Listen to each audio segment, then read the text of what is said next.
Hello, my name is Darcy Duran, and this is Welcome to Cognitive Theory of Multimedia Learning.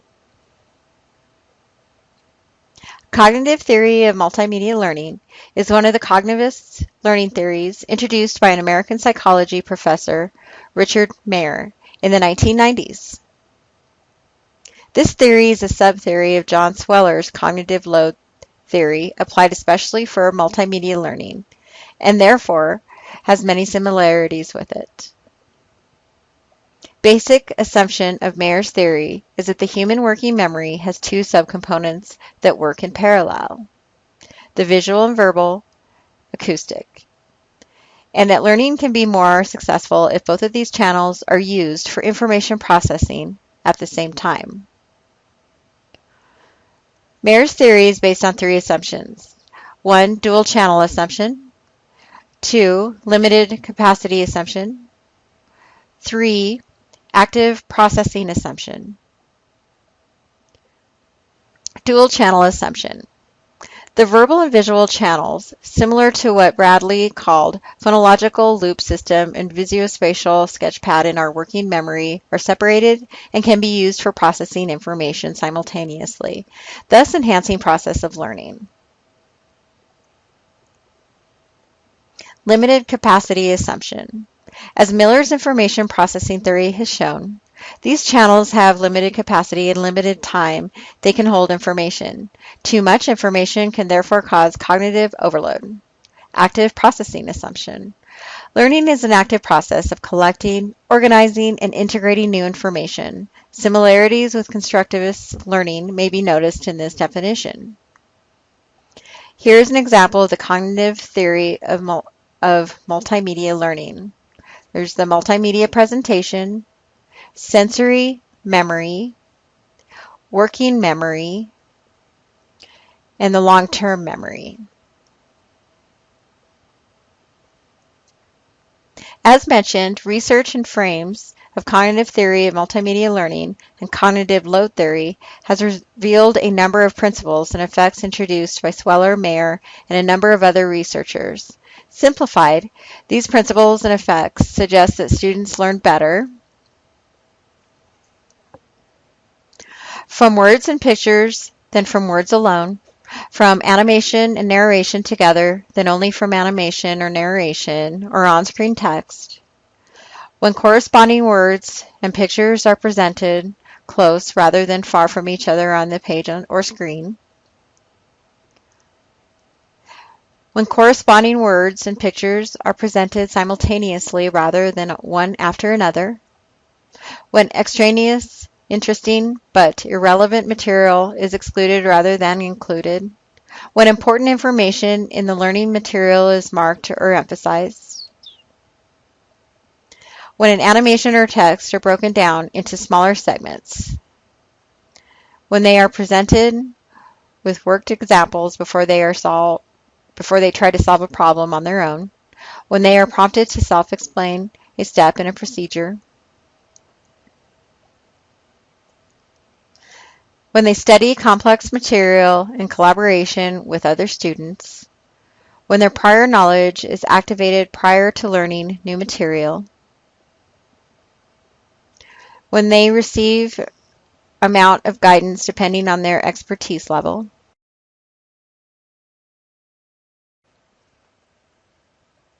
Now I will further explain the cognitive theory of multimedia learning with the use of this graphic. Mayer's CTML contends that words and pictures presented to the learner via multimedia presentation are processed along two separate, non-conflicting channels.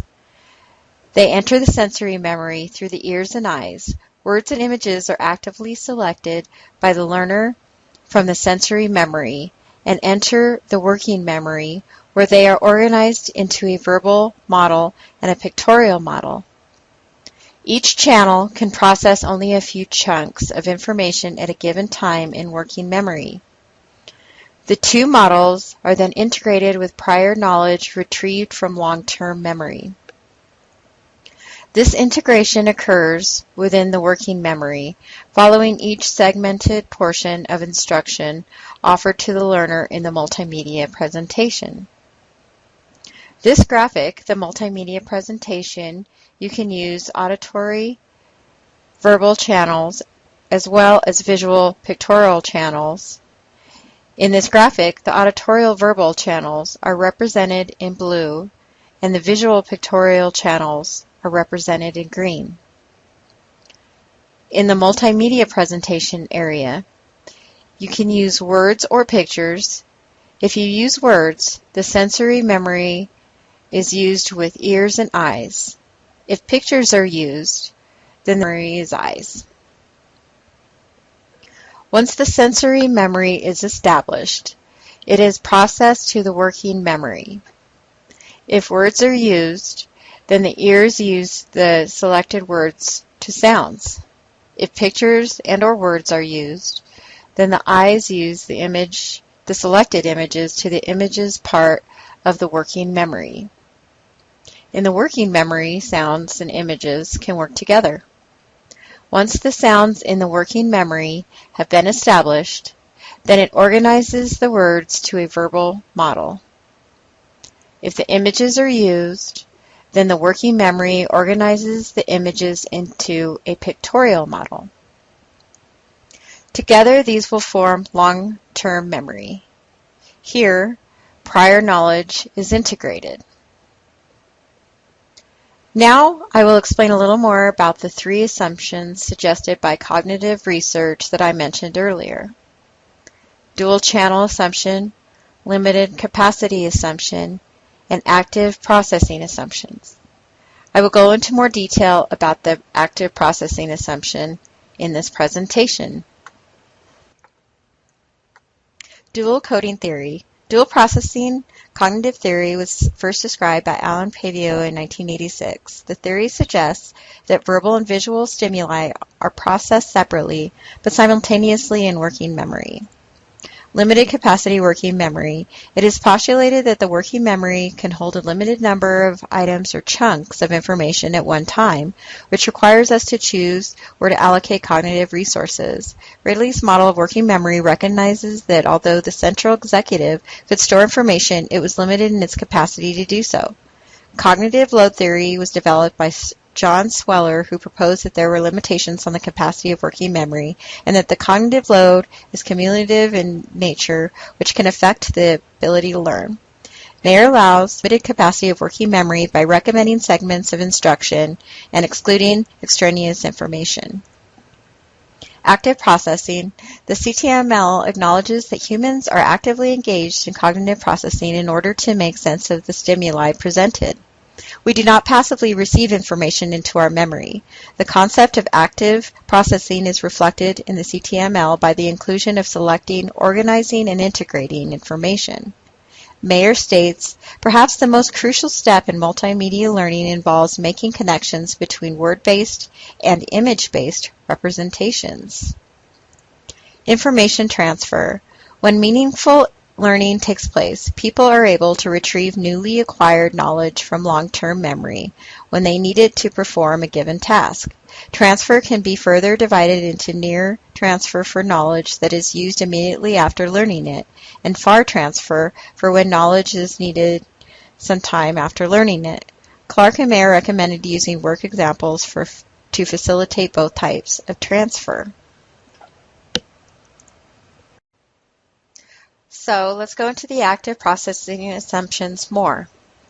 Let's look more closely at what I mentioned before about what is the practical meaning of cognitive theory of multimedia learning and some of its examples.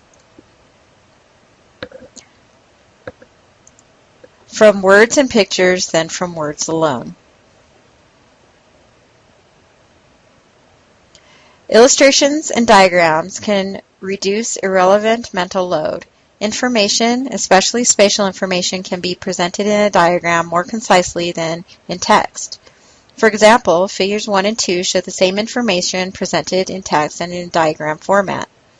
Although the text in figure 1 is accompanied by a graphic of an actual check, processing the information presented in the screen is still difficult. On the other hand, in Figure 2, the representation of an account number that relies more on a diagram and less on text is more easily comprehended without overloading memory. Can use simple graphics for deeper learning. When using visuals, reduce mental load by applying a consistent graphical style with less visual noise. Line drawings are less complex than photographs that have many details competing for the viewer's attention. Gradations of color or shading in photographs often make it hard to discriminate details such as switches, slots, and outlets in equipment. Line art emphasizes the key aspects by eliminating the visual noise. For this reason, technical publications often use line art so that the learner can clearly discriminate among all parts. Several experiments found better comprehension learning from a simpler visual than from a more complex format. Here is a comparison to help us better understand, for instance, a heart circulation presented in 3 formats: text, text plus simple line drawing, or text plus the more accurate 3D drawing. In this figure is to compare the simple and complex graphic version. Both visual formats led to more learning than text alone. However, the simpler line drawings was more effective than the 3D version, especially for low knowledge learners. Explain complex graphics with words and audio. It is better to explain a visual with words in a text format or with audio narration. There is strong evidence that a mental load is affected not only by features of the illustration but also the modality of the words. Many experiments show that when presenting complex visual information such as detailed static illustrations or dynamic visuals, learning is maximized when the illustrations were explained by words presented with audio rather than with text. In 17 different experiments involving lessons that explained how lightning or brakes work, as well as online botany game, Mayer found better learning when visuals were explained by audio narration than when they were explained by text. Use words or graphics alone when information is self-explanatory. Although it is usually best to describe complex visuals with words and audio rather than in text, sometimes it's better to leave out the words altogether and simply rely on the visuals to carry the instructional message. And in other situations, it might be better to simply use text and not add an illustration at all. In some situations, words alone are sufficient for learning. Adding a redundant illustration does not improve outcomes. Adding words to the simple graphic representation, as we see here, would likely slow down the learning process. Use previews and overlays with complex visuals. Mayer, Mathis, and Wetzel produced preview lesson segments both in paper and in multimedia formats. The previews used graphics and text to explain how individual components involved in a complex mechanical process worked. This figure shows a print version of the lesson preview. The training consisted of a short narrated animated multimedia lesson on how hydraulic brakes work. After reviewing the lesson, participants answered test questions such as, suppose you press on the brake pedal in your car, but the brakes don't work. What would have gone wrong? Learning was compared between groups that received the previews before the training and groups that received the training without previews. Previews, whether provided on paper or in multimedia, resulted in significantly better learning. The authors recommended before presenting a multimedia explanation, make sure learners visually recognize each major component, can name each component, and can describe the major state changes of each component. In short, make sure learners build component models before presenting a cause and effect explanation of how a system works.